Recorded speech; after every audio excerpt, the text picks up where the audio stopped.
Professeur Mangloire, oui, bonjour. Bonjour. Voilà, aujourd'hui, une table ronde à Néron. Quels sont les objectifs?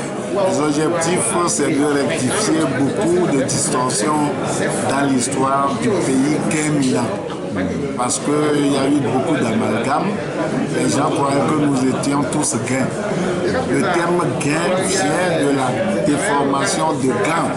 C'est le peuple qui a eu à faire la guerre avec les Aquamous dans le deuxième quart du XVIIe siècle, avant que les gens émigrent en deux vagues sur la côte et puis à Glégy. Donc nous sommes les fondateurs de la ville d'Anéron par notre ancêtre Kwamina Densou, et c'est en commémoration de la déportation des fils Adjigo et de leurs cousins matrilinéaires, les Gaba et les autres, que nous rappelons aujourd'hui cet épisode méconnu de l'histoire du Togo. C'est l'objectif. Voilà. Quelles sont les grandes lignes de cette histoire-là? Les grandes lignes, c'est que Bonne-Carrère, qui a été ami des Akagma, qui ont pris le nom de Lawson après un siècle et demi, après la fondation de la ville d'Anéron par Kwame Dessou, Bonne-Carrère a voulu que nous ignorions ce droit légitime-là pour être sous le trône de Lola. Et nous avons refusé. C'est pour ce refus qu'on a déporté nos cousins et nos frères et nos ancêtres et nos oncles et nos parents. L'histoire nous enseigne également qu'il y a eu des différends entre les Larsson et les Adigo de par le passé. Oui, après on s'est querellé pour le partage des dividendes des transactions à la plage. Nous sommes les seuls qui sont capables de passer là-bas ou transvaser les marchandises que les Blancs emmenaient dans leurs bateaux, ou bien amener ce qui part de la côte vers les bateaux. C'est cette projection que nous allons faire pour clore la table ronde tout à l'heure. Voilà, et par rapport à ceux d'Agbanak, qu'est-ce qu'on peut retenir? Parce que l'histoire aussi... Ceux d'Agbanak sont les propriétaires terriens d'Anéron jusqu'à Plaou. Ils ont été des guerriers aussi. Ils ont eu un territoire qui est un royaume qui était en déclin à l'arrivée des nôtres dans le dernier quart du XVIIe siècle. Il y a même eu une guerre en 1789 où la coalition Rola, Peda, Akagma a été battue à une guerre mémorable d'Adamé, ce qui a fait le déclin du Guéni et de Glégy et l'essor d'Anéron. Voilà, à cause de nos différends. Voilà, à l'issue de cette table ronde, qu'est-ce qu'on peut retenir finalement? On peut retenir que les Adjigos sont les fondateurs légitimes d'Anéron et que tous les peuples qui résident, que je vais citer tout à l'heure avant les questions, sont venus du Ghana.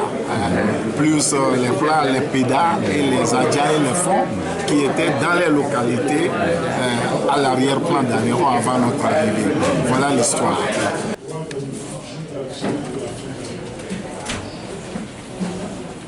Mesdames et messieurs les députés, il nous a été demandé de parler de la déportation de nos ancêtres de la République sous Mango.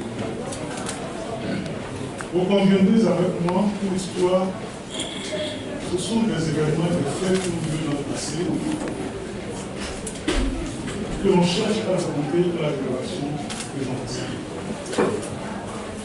Je dois préciser tout de suite que l'histoire dont il est question remonte à 94 ans et plus, c'est-à-dire que la déportation a eu lieu en 1922.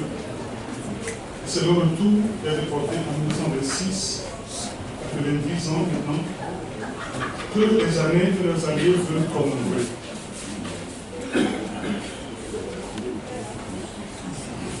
Lorsqu'on n'est pas témoin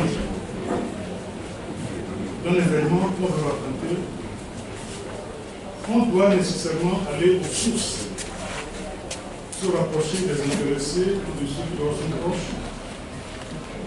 Or, les intéressés, ainsi que la plupart de leurs enfants ne sont plus aujourd'hui sur nous. Sauf deux, un homme et une femme, à savoir M. Folicio Daba, un ancien agent de police au Ghana, et Mme Grève Dupont, née Daba, âgée aujourd'hui respectivement de 15 ans et 81 ans. Le premier étant le fils du déporté Nelson Daba, et la seconde, la dernière fille du déporté sincère, en fait, Autre source d'information était Mme Elisabeth Bété Loboto Gaba, décédée le 13 mai de l'année dernière à l'âge de 94 ans, le fils du déporté Abraham Gaba.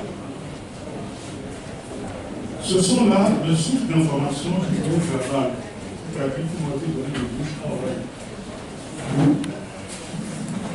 Les autres sources d'information écrites sont le livre de M. Vincent Hubert Bonton intitulé La Dynopie, que j'ai ici, et le livre du roi Avant, intitulé Histoire de Belfoucault et de Royaume Vert.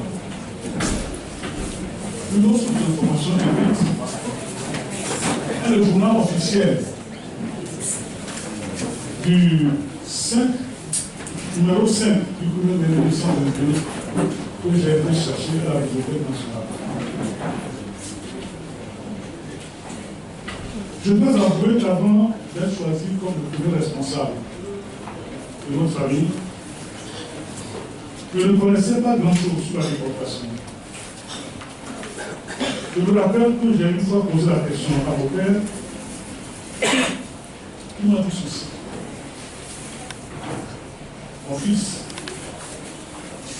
cette histoire est une affaire qui fait très mal au cœur. Alors, je devais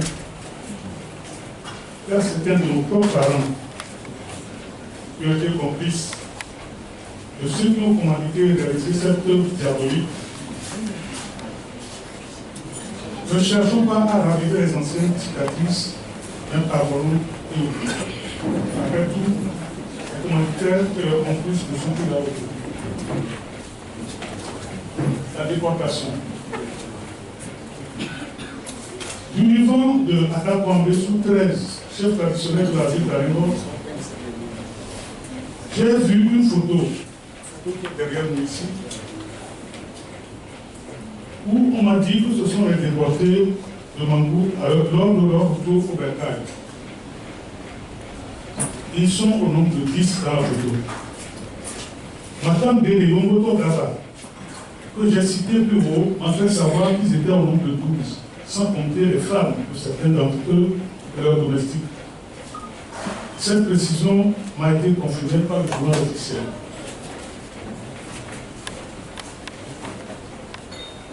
Les causes de la déportation. Les causes de la déportation n'étaient rien d'autre que de faire soumettre nos ancêtres, les Adicos et les alliés, au trône Roland, qui, à une époque donnée, a fait brûler les réserves de munitions du roi Adigo au Magan, voulant ainsi mettre fin à la royauté des Adigo, les années fondateurs de la Cameroun. Il convient de rappeler que cette déportation dura 4 mois et 5 jours. Que le trajet à Kapamé-Mango a été fait à pied par les déportés et tous ceux et celles qui les ont accompagnés. Rappelons aussi qu'ils étaient en tout 26 personnes à leur départ, c'est-à-dire les 12 déportés, plus M. Ponton, 8 femmes, 3 jeunes filles de 13 et 11 ans, 2 fillettes de 2 ans chacune. Le plus âgé des déportés, Franck Gaba, avait 73 ans à l'époque de la déportation, c'est-à-dire en 1922. Ce dernier, ne pouvant plus supporter le poids de la fatigue, a été obligé de rester à Sokoré. Les autres ont continué jusqu'à Mamou. Après la déportation des Adicos, ceux qui sont restés à Lomé ou à Rimbor ne sont pas restés les bras croisés.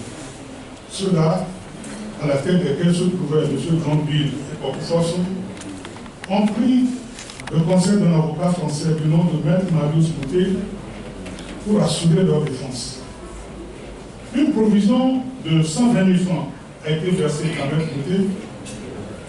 La chose étant parvenue à l'oreille de Ronan, ce dernier a aussitôt saisi le gouverneur Boncarel pour qu'il intervienne afin que Maître Nopé ne prenne pas la défense des Adjibos, prétextant que les Adjibos sont des germanophiles. La provision versée à Maître Nopé a donc été retournée aux Adjibos et un autre avocat international, du droit international de la Gold Coast, l'actuel Ghana, Lawyer Test Reform, a ensuite été commis et c'est lui qui a saisi la SDN, la Société des Nations, actuelle Nations Unies, pour qu'elle s'occupe de cette affaire. C'est à la suite de cela que le gouverneur Voltaire aurait été sommé de la patrie déportée. Il est clair que l'intention inavouée des commanditaires et les complices de ce forfait est de voir périr nos ancêtres en déportation. Sinon, comment peut-il en être autrement? Lorsqu'on sait qu'en ces temps-là, et sur cette route, les réserves étaient regorgées de bêtes féroces qui faisaient des ravages. L'histoire rapporte effectivement que nos ancêtres en ont rencontré. Des choses curieuses, au passage des déportés, les animaux se sont accroupis. On disait, on croirait, c'est pas respect pour laisser passer les déportés. De vrais innocents, parmi lesquels il y avait des personnes âgées et des nourrissons. On disait qu'il y avait 2 fillettes de 2 ans parmi les déportés. À cela, une question me vient à l'esprit. Entre les animaux féroces et le gouverneur qui a signé le décret de déportation, qui a réellement agi avec sagesse. Mesdames et messieurs, je ne vous demande pas de répondre à cette question. Dieu aidant, ils étaient tous revenus, sains et saufs, comme je le disais plus haut, après 4 mois et 25 jours. Mieux, le 26 qui était au départ, revenait au nombre de 28, parce que 2 petites filles ont vu le jour lors de la déportation. La première par la dame Essa, femme de déporté Abraham Gaba. On l'a surnommé Répatanon, c'est-à-dire tout est grâce. La seconde par la dame Afandi Vincent, femme du déporté Nelson Gaba Binerou. Elle s'appelait Kokwe Love. Toutes les 2 sont déjà mortes. Mesdames et messieurs, la vie est comme une roue qui tourne, dit-on. Elle revient toujours à son point de départ, qu'on le veut ou non.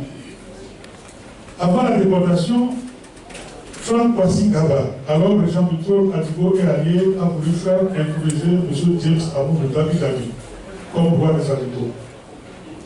Cela a déclenché un mécontentement chez Dolan qui, avec le soutien du gouverneur Voltaire, ne voulait pas que les Adjibos introduisent Bruce comme roi. Dolan voulait rester seul maître à bord. Aujourd'hui, comme on peut le constater, c'est un autre Frank Sipomo Gaba, arrière-petit-fils du déporté Frank Kwasi Gaba, assurant aussi la régence du trône Adjigo et allié qui a organisé l'introduction d'un autre Bruce, l'actuel Nana Alain Ouli Kopan de 15, lui aussi arrière-petit-fils de Bruce Amoutabi Dabi.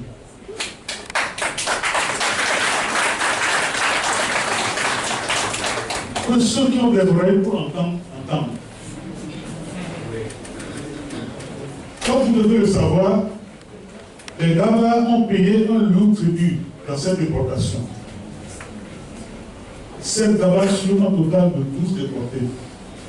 Pourquoi? Les Gaba, en fait, ne sont pas des Adjibos, mais sont issus d'une princesse Adjigo du nom d'Akola Soussili. Comme le matriarcat a une grande valeur chez les Minans, j'allais dire chez les Fanti, les Gaba ne peuvent affirmer leur identité matérielle qu'en étant très proches du trône Adjigo. Et c'est cela qui fait notre particularité et notre spécificité. Les Gaba sont l'un des piliers les plus avérés de ce trône. Les Gaba sont les faiseurs du roi du trône Adjigo. ils sont tenus de protéger toute cause. C'est une obligation pour nos familles. Comme je le disais plus haut, citant mon père, les humanitaires et le complice ne sont plus là aujourd'hui. Pardonnons et oublions. Donnons-nous la main. Serrons le coude comme un seul homme. Œuvrons ensemble pour le développement de notre cité commune à l'Europe. Et comme Nana Agnès ne cesse de le dire souvent, je cite, l'Europe va changer. Ensemble, changeons en Europe pour que change le Togo lors de l'humanité. Que Dieu bénisse notre cité à l'Europe.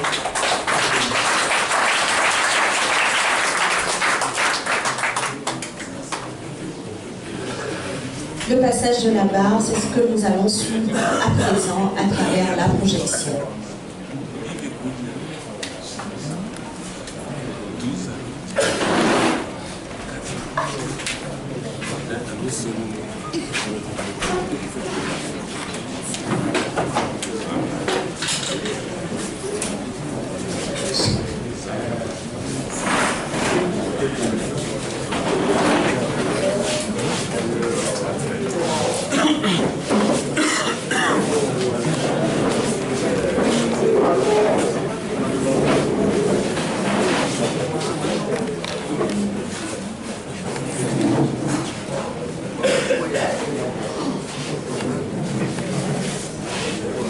Majesté, Excellences, Mesdames et Messieurs,